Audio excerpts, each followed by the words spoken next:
नमस्कार, मैं हूं डॉक्टर बेबी शर्मा और आज हम बात करेंगे हाइपरथायराइड के एक प्रॉपर ट्रीटमेंट के बारे में। देखिए, आप सबको पता ही है कि हाइपरथायराइडिज्म क्या होता है। हाई थायरोक्सिन लेवल, जब आपकी थायराइड ग्लैंड थायरोक्सिन हार्मोन का प्रोडक्शन बहुत ज़्यादा करने लग जाती है, जब T3 T4 आपके ब्लड में नॉर्मल से बहुत ज़्यादा हो जाते हैं, तो उस कंडीशन को हम कहते हैं हाइपरथायराइडिज्म। हाइपर मीन्स अबो नॉर्मल। और अपने पिछले वीडियो में मैंने अच्छी तरह से क्लियर कर दिया था कि हाइपरथायराइडिज्म सबसे ज़्यादा किन किन डिजीज़ में होती है। तो मेनली जो सबसे ज़्यादा पेशेंट होते हैं, अबाउट 90 to 95% केसेस में हाइपरथायराइडिज्म सिर्फ 3 बीमारियों में हमें देखने को मिलता है, जैसे Grave disease, single nodular goiter और मल्टी नोडुलर गोइटर। इन केसेस में सबसे ज़्यादा हाइपरथायराइड के पेशेंट हमें देखने को मिलते हैं। तो आज हम बात करेंगे इसके ट्रीटमेंट के बारे में। तो अगर आप कंफ्यूज हैं कि आपको आयुर्वेदिक ट्रीटमेंट स्टार्ट करना चाहिए या एलोपैथिक ट्रीटमेंट स्टार्ट करना चाहिए, then no doubt Ayurvedic treatment is best for thyroid. लेकिन कई बार क्या होता है कि इतने सीवियर साइन सिम्टम्स होते हैं पेशेंट के, बहुत ज़्यादा सीवियरिटी होती है डिजीज़ की, तो हमें स्विच ऑन करना पड़ता है पेशेंट को एलोपैथिक ट्रीटमेंट के लिए। तो आज मैं एलोपैथिक ट्रीटमेंट के बारे में आपको क्लियर करना चाहूँगी कि किस पेशेंट के लिए कौन सा ट्रीटमेंट बेस्ट है और डॉक्टर्स आपको क्या क्या प्रिस्क्राइब कर सकते हैं। देखिए, जब भी कोई बीमारी का पता चलता है तो सबसे पहले हम उसको ट्रीट करने की कोशिश करते हैं बाय ड्रग्स, यानी by medicines. Same in the case of hyperthyroidism. अगर आपका हाइपरथायराइड पहली बार डायग्नोस हुआ है तो हम पेशेंट की एंटी थायराइड ड्रग्स स्टार्ट कर देते हैं। एंटी थायराइड ड्रग्स में ऐसी ड्रग्स आपको दी जाती हैं जो आपके थायरोक्सिन हार्मोन का प्रोडक्शन कम कर सके, और इसके लिए जो डॉक्टर सबसे कॉमनली यूज़ करते हैं वो है आपकी टैबलेट नियोमर्काजोल। ये एक कार्बिमाजोल ग्रुप की टैबलेट होती है। नियोमर्काजोल सबसे ज़्यादा यूज की जाने वाली टैबलेट है जो हाइपरथायराइड के पेशेंट को दी जाती है। इसकी डोज होती है 40 to 60 mg per day in 2 और 3 डिवाइडेड डोजेस। मतलब आप 40 से लेकर 60 mg तक एक दिन में इसको कंज्यूम कर सकते हो। 2 या 3 टाइम में इसको डिवाइड करके यह आपको कम से कम 3 से 4 हफ्ते के लिए दी जाती है, और फिर इसकी डोज थोड़ी सी कम करके 3-4 हफ्ते के बाद अगले 8-9 हफ्ते के लिए इसकी डोज को हम डिक्रीज़ कर देते हैं, 20 to 40 mg कर देते हैं, और उसके भी अगले 8 हफ्ते के लिए फिर हम 10 to 20 mg तक पेशेंट को डिक्रीज़ करते करते ले आते हैं। और फिर लास्ट वाला ट्रीटमेंट पेशेंट का 1.5 से लेकर 2 साल तक चलता है। और ये जो मेडिसिन्स है ये एक एंजाइम के अगेंस्ट काम करती है। जो एंजाइम T3 T4 की प्रोडक्शन में हेल्पफुल होता है, ये उस एंजाइम को डीएक्टिवेट कर देती है, और फिर आपके थायराइड का जो हार्मोन का प्रोडक्शन है वो रुक जाता है, और हाई थायराइड जो हार्मोन है वो नॉर्मल रेंज में आ जाता है। लेकिन इस टैबलेट का सबसे बड़ा साइड इफ़ेक्ट ये होता है कि ये हम प्रेगनेंसी में और लैक्टेशन पीरियड में नहीं दे सकते। जो गर्भवती जो लेडीज़ होती हैं या जो अपने बच्चों को फीड करवा रही हैं, अपना दूध पिला रही हैं, उनमें हम ये टैबलेट नहीं यूज़ कर सकते, क्योंकि ये प्लेसेंटा से और ब्रेस्ट मिल्क से सीक्रेट होती है, और ये बच्चे में जाके उसको हाइपो का पेशेंट भी बना सकती है। तो इसके लिए फिर हम यूज़ करते हैं प्रोपाइल थायोयूरेसिल टैबलेट। ये एज़ कंपैरिजन टू नियोमर्काजोल ज़्यादा सेफ़ होती है, लेकिन ये इंडिया में बहुत ही ईजिली अवेलेबल नहीं है। तो डॉक्टर्स ज़्यादातर जो एंडोक्राइनोलॉजिस्ट होते हैं वो ज़्यादातर नियोमर्काजोल की टैबलेट ही यूज़ करते हैं। तो अगर आपकी एज 40 ईयर्स से बिलो है और अगर आपका ये पहली बार डायग्नोस हुआ है हाइपरथायराइडिज्म, तो आप इन मेडिसिन से अपना ट्रीटमेंट स्टार्ट कर सकते हो। लेकिन इस मेडिसिन का सबसे बड़ा साइड इफ़ेक्ट यही है कि नियर अबाउट 50% केसेस में जब आप ट्रीटमेंट बंद कर देते हैं 1.5-2 साल के बाद, तो इसकी रिकरेंसी हो जाती है, यानी आपका दोबारा से हाइपरथायराइड का बाद में अटैक आने लगता है। फिर आप बाद में फिर वही आपका हार्मोन लेवल हाई होने लग जाता है। तो अगर आपको बार बार रिकरेंसी हो रही है, बार बार हाइपरथायराइड हो रहा है, आपने कंटिन्यू कई साल तक मेडिसिन खा ली लेकिन फिर भी आराम नहीं हो रहा, then you have to switch on to second line of treatment, that is surgery. फिर डॉक्टर आपको सर्जरी के लिए एडवाइस कर देते हैं। ऐसा नहीं है कि हम कहते हैं कि आयुर्वेद में सर्जरी की जरूरत नहीं पड़ेगी, आयुर्वेद में भी सर्जरी को एडवाइस किया जाता है।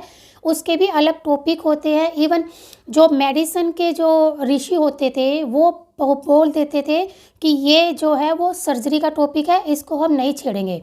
तो आयुर्वेद में भी सर्जरी होती है। सेम इसी तरह अगर आपको हाइपरथायराइड का बार बार रिकरेंसी हो रही है तो फिर डॉक्टर्स आपको सर्जरी के लिए एडवाइस कर सकते हैं।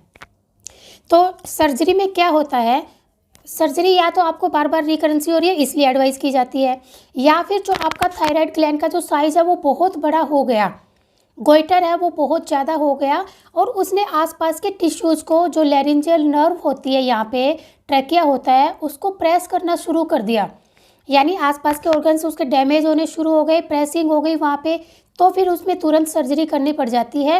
नहीं तो लैरिंजियल नर्व के डैमेज होने से आपके बोलने की क्षमता पे भी बहुत ज़्यादा असर पड़ता है।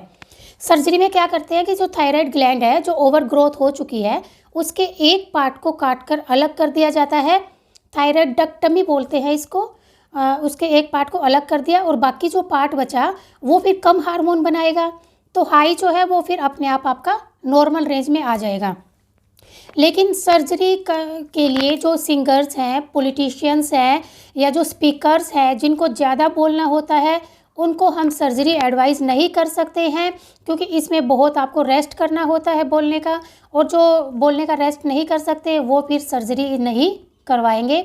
और इसका एक बहुत बड़ा साइड इफ़ेक्ट होता है कि सर्जरी करवाते वक्त कई बार जो लैरिंजियल नर्व होती है वो डैमेज भी हो सकती है। और दूसरा इसमें क्या है कि थायराइड के ऊपर ही पैराथायराइड नाम की एक और ग्लैंड होती है, तो जब आप थायराइड का कोई पोर्शन रिमूव करते हो, थायराइड ग्लैंड को थोड़ा कट करके हटाते हो, तो उसके साथ साथ पैराथायराइड ग्लैंड का भी कुछ पोर्शन अलग हो जाता है। और फिर जो पैराथायराइड जो ग्लैंड है जो हार्मोन बनाती है, फिर आपकी बॉडी में उसकी कमी हो जाती है, वो भी एक बहुत ही इंपॉर्टेंट हार्मोन सिंथेसिस करती है। ये इसके दो बहुत बड़े साइड इफ़ेक्ट हैं। अब अगर कोई पेशेंट सर्जरी ना करवाना चाहे, या जैसे मैंने अब बताया कि सिंगर्स हैं, पॉलिटिशियंस हैं जो नहीं करवा सकते किसी भी वजह से, फिर उनके लिए एक लाइन ऑफ ट्रीटमेंट आता है रेडियो एक्टिव आयोडीन। इसमें क्या करते हैं, इसमें ओरली आपको रेडियो एक्टिव आयोडीन पिलाई जाती है और वो जो रेडियो एक्टिव आयोडीन है वो आपके थायराइड टिश्यू में चली जाती है, क्योंकि थायराइड टिश्यू बाकी टिश्यूज से ज़्यादा 600 टाइम्स ज़्यादा एफिनिटी रखता है आयोडीन के लिए। तो और टिश्यूज से ज़्यादा वो सीधा आपके जाएगी थायराइड ग्लैंड में, वहाँ पे जाके वो कुछ हफ्तों के बाद अपनी रेडियो एक्टिविटी शो करती है और उससे आसपास का जो थायराइड का टिश्यू है वो आपका डैमेज हो जाता है just because of radio active iodine. इसको ठीक होने में 8 से 10 हफ्ते या 12 हफ्ते तक का भी आपको टाइम लग सकता है। और इसका भी सबसे बड़ा साइड इफ़ेक्ट यही है कि इसमें भी 50% केसेस में कुछ दिनों के बाद फिर से रिकरेंसी हो जाती है, फिर से कोइटर हो जाता है और हो सकता है कि फिर आपको सर्जरी करवानी पड़े। तो देखिए, ये मैंने आपको आज हाइपरथायराइड के 3 जो मेन ट्रीटमेंट होते हैं जो डॉक्टर सबसे ज़्यादा फॉलो करते हैं वो बताए हैं। First of all by medicines, then by surgery and then last होता है हमारे पास रेडियो एक्टिव आयोडीन से। तो डिपेंड करता है कि पेशेंट के क्या साइन सिम्टम्स है, क्या हिस्ट्री है, क्या वो ट्रीटमेंट प्रेफर करता है। कुछ भी ऐसी कंडीशन हो जाती है कि वो सर्जरी नहीं करवाना चाहता, मेडिसिन से उसका कंट्रोल नहीं हो रहा, तो फिर रेडियो एक्टिव आयोडीन उसको दी जाती है। रेडियो एक्टिव आयोडीन जो है वो उन पेशेंट को नहीं दी जाती जो 40 ईयर से बिलो हैं और फैमिली प्लानिंग की कोशिश कर रहे हैं, कंसीव करने की कोशिश कर रहे हैं। उनके लिए रेडियो एक्टिव आयोडीन वाला मेथड बिल्कुल भी सही नहीं है।